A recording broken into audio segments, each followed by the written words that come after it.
ఓం నమః శివాయ. ఓం నమో నారాయణాయ. ఓం శ్రీ స్వర్ణాకర్షణ కాల భైరవాయ నమో నమః. ఓం కాళకాలాయ విద్మహే కాళాతీతాయ ధీమహి తన్నో శ్రీ నరదృష్టి నివారణ కాళభైరవ దేవతాభ్యో నమో నమః. హరి ఓం. మా ఛానల్కి స్వాగతం. చూస్తున్న వీక్షకులకు, ప్రేక్షకులకు, ప్రియ కాళభైరవ భగవద్బంధులకి స్వాగతం పలుకుతూ మమ్మల్ని ఎంతగానో ఆదరిస్తూ ఉండబడినటువంటి ప్రియ సోదరీమణులకు, సనాతన ధర్మ సంరక్షకులకి అందరికీ కూడా తెలుగు ఉగాది పండుగ శుభాకాంక్షలు. అలాగనే వసంత నవరాత్రుల ప్రారంభోత్సవ అమ్మవారి యొక్క ఆశీస్సులు. ఈ క్రోధినామ సంవత్సరం అంతనూ కూడా అందరికీ శుభం, జయం, లాభం జరగాలని శ్రీ నరదృష్టి నివారణ కాళభైరవ స్వామిని కోరుకుందాం, వేడుకుందాం. కనుక ద్వాదశ రాశుల్లో గ్రహ గమనాలను ఒకసారి వీక్షింపచేద్దాం. మేషరాశిలో బుధుడు మరియు గురు సంచార స్థితి, కన్యరాశిలో కేతు సంచార స్థితి, కుంభరాశిలో కుజుడు మరియు శని సంచార స్థితి, మీనరాశిలో రవి, శుక్ర, రాహు సంచార స్థితితో ఈ విధంగా ఉన్నాయి. ఈ సంవత్సరం రాజు కుజ భగవానుడు. మంగళవారం మనకు ఈ సంవత్సరం ఉగాది పండుగ అవ్వడం వలన, రాజు కుజుడు అవ్వడం వలన నిత్యము రాజకీయ నేతలకు, సామాన్యులకు, ప్రతి ఇంట్లో ఉండబడినటువంటి కార్యక్రమ నిర్వహణ చేసే వారందరికీ కూడా అధిక శత్రు ప్రభావం అధికంగా ఉంటుంది. నిత్యము అంతర్గతమైనటువంటి భద్రతా లోపము, రక్షణ శాఖలో, న్యాయశాఖలో, అడ్వకేట్సు, పోలీసు, రక్షణ రంగాలలో వీరితో బాగా విపరీతమైన ఇబ్బందులు ఉండేటువంటి అవకాశాలు ఉన్నాయి. ఈ సంవత్సరము అధికమైనటువంటి వేడి, అధికమైన వర్షాలు, అన్నీ అధికస్యం ఉండేటువంటి పరిస్థితి ఉంటుంది. భానుడు విపరీతమైనటువంటి ఉష్ణోగ్రతను వెదజల్లే పరిస్థితి ఉంటుంది. పర్యావరణము పరిరక్షణకు దూరం అయ్యే పరిస్థితి చాలా అధికంగా ఉంటుంది. అది ఏ కాకుండా మంత్రివర్యులు శని భగవానుడు. శని ఆయుకారకుడు అవ్వడం వలన శని నక్షత్రాలు 3 నక్షత్రాలు, పుష్యమి నక్షత్రము కర్కాటక రాశిలో ఉండడము, కర్కాటక రాశికి ప్రస్తుత కాలమాన ప్రకారంగా అష్టమ స్థాన శని సంచార స్థితి. 2వ నక్షత్రము అనురాధ నక్షత్రము. ఈ నక్షత్రము వృశ్చిక రాశిలో ఉండడము అర్ధాష్టమ శని సంచార స్థితి. 3వ నక్షత్రము ఉత్తరాభాద్ర నక్షత్రము మీనరాశిలో ఉంటుంది. మీనరాశికి కూడా ఏళ్ళనాటి శని యొక్క ప్రభావము. అంటే శని భగవానుని యొక్క తీవ్రత ఈ సంవత్సరము చాలా అధికంగా ఉంటుంది. మంత్రివర్యులు అవ్వడం వలన రాజు ఆజ్ఞాపిస్తాడు, మంత్రి పరిపాలన అధ్యక్షత నిర్వహణ చూస్తాడు. కనుక ఈ సంవత్సరము అనేక రకాలమైనటువంటి వ్యాధులు, ఇబ్బందులు, చోర భయం, తస్కరణ భయం, నదీ ప్రయాణాలు, అగ్ని ప్రమాదాలు, అనేకమైనటువంటి స్వయం కృప అపరాధంతో జరిగే పరిస్థితి చాలా అధికంగా ఉంటుంది. కనుక ఇలాంటి కాల సమయంలో ఈ సంవత్సరం అంతనూ కూడా శని భగవానుని యొక్క ఆశీస్సులు, మంత్రి ఆశీస్సులు మనకు కలగాలి అన్నట్లయితే ప్రధానంగా ఒక వ్యక్తి తన ఎంత బరువు అయితే ఉంటాడో అంత బరువు కలిగినటువంటి ఉప్పును తులాభారంగా చేసుకొని, ఆ ఉప్పును శివలింగ ఆకారంగా ఏర్పాటు చేసుకొని, రుద్రుడి యొక్క నమ్మకాన్ని, శని యొక్క మూలమంత్రాన్ని సంపుటీకరణ చేసుకుంటూ జలంతో ఆ యొక్క శివలింగానికి, అంటే ఉప్పుతో చేసిన శివలింగానికి అభిషేకం చేసుకోవడం వలన నీటితోనే ఉప్పు మరణిస్తుంది, నీటితోనే తయారవుతుంది. కనుక సమస్యలు సమసిపోతాయని చెప్పి గమనించాలి. ఈ ఒక్క చిన్న రెమెడీ కార్యక్రమం చేసుకుందాం. శని భగవాన్ యొక్క ఆశీస్సులు పొందుదాం. శ్రీ క్రోధినామ సంవత్సరంలో అందరము ప్రశాంత, సుఖవంతమైన, ఆనందకరమైన, ఆరోగ్యకరమైనటువంటి జీవితాన్ని పొందుదాం. మకర రాశి వారికి తెలుగు ఉగాది పండుగ దగ్గర నుంచి ఎలా ఉండబోతుందో ఈ వీడియోలో సవివరంగా సంపూర్ణంగా తెలుసుకుందాం. మకర రాశిలో ఏ ఏ నక్షత్రాలు వస్తాయనగా, ఉత్తరాషాఢ నక్షత్రంలోని 2, 3, 4 పాదాలు, శ్రవణ నక్షత్రంలోని 4 పాదాలు, ధనిష్ఠా నక్షత్రంలోని 1, 2 పాదములు కలిపితే మకర రాశి ఇవ్వడం జరుగుతుంది. చాలామందికి పుట్టినటువంటి కాల సమయంలో డేటా బర్త్లో లేనటువంటి కారణం వలన పేరు యొక్క మొదటి అక్షరాన్ని అనుసరిస్తూ ఆ రాశిని తెలుసుకునే ప్రయత్నం చేద్దాం.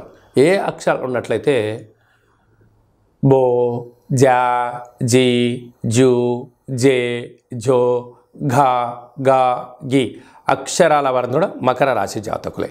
మకర రాశి యొక్క అధిపతి శనేశ్వర స్వామివారు. వీరికి ఒకవైపు ఏళ్ళనాటి శని చివరార్ధ సంచార స్థితి జరుగుతున్న విషయం తెలిసినటువంటిదే. 9వ తారీఖు నుండి 15వ తారీఖు వరకు పుట్టినటువంటి వారందరికీ కూడా ముందస్తుగా జన్మదిన శుభాకాంక్షలు. గతంలో వివాహం చేసుకున్న వారికి వివాహ వార్షికోత్సవ శుభాకాంక్షలు. వీరికి 2వ స్థానంలో కుజశని సంచార స్థితి, కుజదోష ప్రభావం. తృతీయంలో రవి శుక్ర రాహు సంచార స్థితి, అర్ధాష్టమ బుధుడు, అర్ధాష్టమ గురువు, భాగ్యస్థానంలో కేతు సంచార స్థితి ఉండడం వలన నీటి వ్యాపారాలు అనగా హోటల్ వ్యాపారాలు, డాక్టర్లు, మెడిసిను, అలాగనే పాల ఉత్పత్తులు, ఆహార ఉత్పత్తులు, రొయ్యలు, ఫ్రాన్సెస్, వ్యవసాయ సోదరీమణులు, అలాగనే సాఫ్ట్వేర్ ఉద్యోగస్తులు, హార్డ్వేర్ ఉద్యోగస్తులకు స్వయం నిర్ణయం, స్వయం పరిపాలన, యూట్యూబ్, వాట్సాప్, ఫేస్బుక్, క్రియేటివిటీ రంగాలు, సినిమా రంగాలు, బుల్లితెరలో పనిచేసేటువంటి వారందరికీ కూడా చాలా యోగదాయకమైన రోజులు అని చెప్పి గమనించాలి.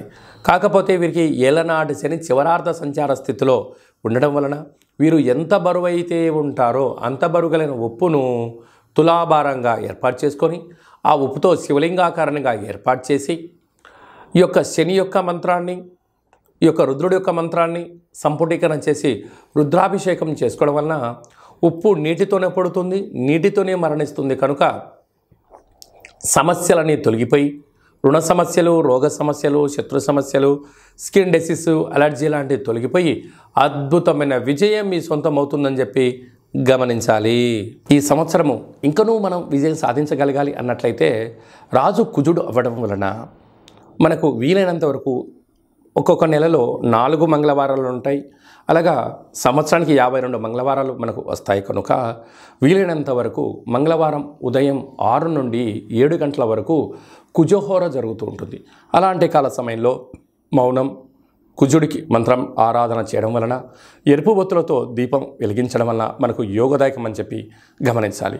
అలాగా రుణ సమస్యలు, రోగ సమస్యలు, కోర్టు సమస్యలు, అలాగా రక్షణ శాఖతో నిత్యము వాహన ప్రమాదాలు లాంటివి జరుగుతూ ఉన్నట్టయితే ఒక మంగళవారం పూట అంటే మాసంలో ఒక్కరోజు ఒక ఎరుపు క్లాతులో ఒక దోషుడు అన్నాన్ని వండి అందులో పోసి, ఒక దోషుడు కుంకుమ పోసి ఎర్రగా ముద్ద కట్టి వాటిపైన 7 ఎర్రటి ఒత్తులు వెలిగించి దిష్టి తీసి ప్రవహించే నీటిలో కానీ తెల్ల జిల్లెడు వృక్షం మొదల్లో వేయడం వలన అంగారకుడి యొక్క ఆశీస్సులు కలిగి రుణ సమస్యలు, రోగ సమస్యలు, కుజ సమస్యలు, సంతానం లేని సమస్యలు తొలగి అన్నింటా విజయం కలిగి అంగారకుడి యొక్క ఆశీస్సులు ఉంటాయని చెప్పి గమనించాలి.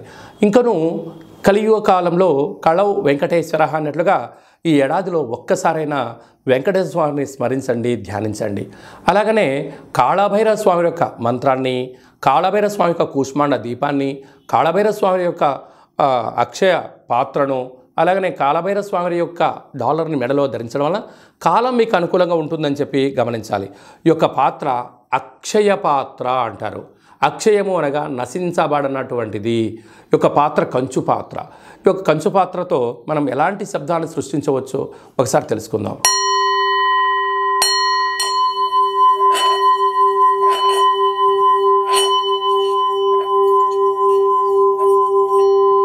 ఈ యొక్క ఓంకార శబ్దాన్ని ప్రతిరోజు ఉదయం స్నానం చేసిన తర్వాత 2 అగరబత్తులు వెలిగించి తిప్పి మీ మనసులో ఏదైతే కోరిక ఉందో 12 సార్లు కోరుకున్నట్లయితే సత్వరమే విజయం మీ సొంతమవుతుంది. ఇంట్లో ఉండబడినటువంటి నరదృష్టి తొలగిపోవడం, ఇంట్లో ఉండబడిన జ్యేష్ఠాదేవి బయటికి వెళ్ళడం, బయట గ్రామంలో సంచరిస్తూ ఉండబడినటువంటి ధనలక్ష్మీదేవి గళ్ళు గళ్ళు అంటూ మన ఇంటికి వస్తూ సిరుల సంపదకు మనమే కేంద్ర బిందువులు అవుతామని చెప్పి గమనించాలి. ఈ అక్షయపాత్రతో పాటి ఒక కాళభైరవ స్వామి యొక్క పిరమిడు, డాలరు, కంకణము, అలాగే మీకు కాళభైరవ హోమాన్ని మీకోసమే ప్రత్యేకంగా చేయించి మీకు వాట్సాప్ కాల్ ద్వారా ప్రత్యక్ష ప్రసారంగా చూపించి అందజేయడం జరుగుతుంది. కనుక అక్షయపాత్రను సొంతం చేసుకుందాం. సకల భూత ప్రేత పిచాచ బ్రహ్మర యక్షర యమదూత శాకిని డాకిని గ్రహ దోషాలు తొలగించుకుందాం. తంత్ర ప్రయోగాలకు దూరంగా ఉందాం. ఐశ్వర్యానికి స్వాగతం పలుకుతాం. అదే కాకుండా ఇంకనూ మనం విజయం సాధించగలగాలి అన్నట్లయితే మన యొక్క దేవాలయంలో నిత్యము 4 మంగళవారాలు, 4 శనివారాలు, అష్టమి, పూర్ణిమ, బహుళాష్టమి, అమావాస్య తిథులందున కాళభైరవ హోమం జరుగుతూ ఉంటుంది. కనుక ఆసక్తి గలవారు ఈ కిందనేమను సంప్రదించి మీరు అక్షయపాత్రను సొంతం చేసుకోగలరు. కాళభైరవ పూజా కార్యక్రమంలో కూడా పాల్గొన్నారు. మీ వ్యక్తిగత జాతకం తెలుసుకోవాలనుకుంటున్నారా?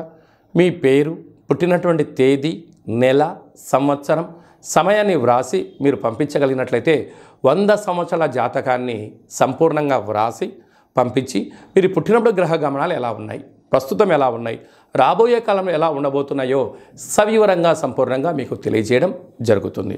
అలాగనే చాలామందికి డేట్ ఆఫ్ బర్త్లు లేనటువంటి కారణం వలన మీ పేరు యొక్క మొదటి అక్షరాన్ని అనుసరిస్తూ అలాగనే మీ యొక్క ముఖ కవళికలకు ఒక ఫోటో పంపించగలిగినట్లయితే మీ కుడి చేయిని ఎడమ చేయిని ఫోటో తీసి పంపించినట్లయితే హస్త సాముద్రికం ద్వారా కాళభైరవ ఉపాసన చేత రమణ శాస్త్రం ద్వారా గవ్వలు వేసి భూత భవిష్యత్ వర్తమానాన్ని తెలియజేయడం జరుగుతుంది.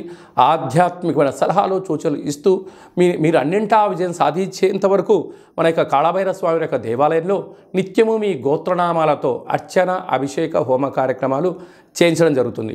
కనుక ఆసక్తి గలవారు ఈ కింది నెంబర్ని సంప్రదించి వాట్సాప్ ద్వారా కానీ ఆన్లైన్ ద్వారా కానీ ఆఫ్లైన్ కానీ సంప్రదించి అపాయింట్మెంట్ తీసుకొని సంప్రదించగలరు.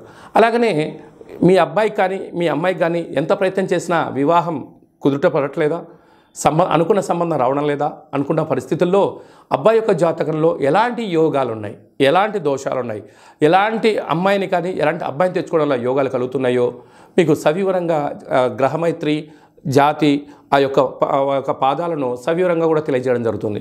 అలాగే తరచూ భార్యాభర్తలు ఇంట్లో గొడవ పడుతున్నారా, ఎందుకు గొడవ పడుతున్నారు, వారి యొక్క పేర్లో ఏమైనా స్వల్పమైన మార్పులు చేయాలా, అలా తినే ఆహారంలో కానీ వేసుకునే వస్త్రాల్లో కానీ ఇంట్లో స్వల్పమైనటువంటి మంత్ర సాధన వల్ల చేయడం వలన ఆ భార్యాభర్తలు పార్వతీ పరమేశ్వరుల రూపంగా ఆ జన్మాంతము ఆయురారోగ్యాలు ఉండడానికి సలహాలు సూచనలు కూడా ఇవ్వడం జరుగుతుంది. మీకు అబ్బాయి కానీ అమ్మాయి కానీ పుట్టినట్టయితే వారి యొక్క పేర్లు తిథి ప్రకారంగా వారం ప్రకారంగా నక్షత్ర ప్రకారంగా ఎలాంటి ఆధ్యాత్మిక నామాలు పెట్టుకోవాలో కూడా మీకు తెలియజేయడం జరుగుతుంది.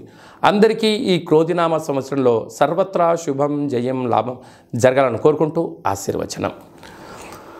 ఓం శతమానం భవతి శతాయు పురుష సతేంద్రియ ఆయుష్యేవేంద్రియే ప్రతిష్టతి ధనం ధాన్యం బహుపుత్రలాభం శత సంవత్సరం దీర్ఘమాయు సర్వే జనా సుఖినో భవంతు లోకా సమస్తా సుఖినో భవంతు సర్వం నరదృష్టి నివారణ కాళభైరవ దేవతార్పణమస్తు.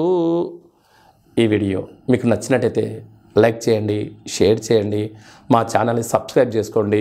మేము చేస్తున్న వీడియోలు ఆధ్యాత్మిక వీడియోలు అందరికన్నా మొట్టమొదటిసారిగా మీరే చూడాలి అనుకుంటున్నట్టయితే గంట సింబల్ని ప్రెస్ చేయండి, ఆల్ అనే బటన్ తెలియచేయండి.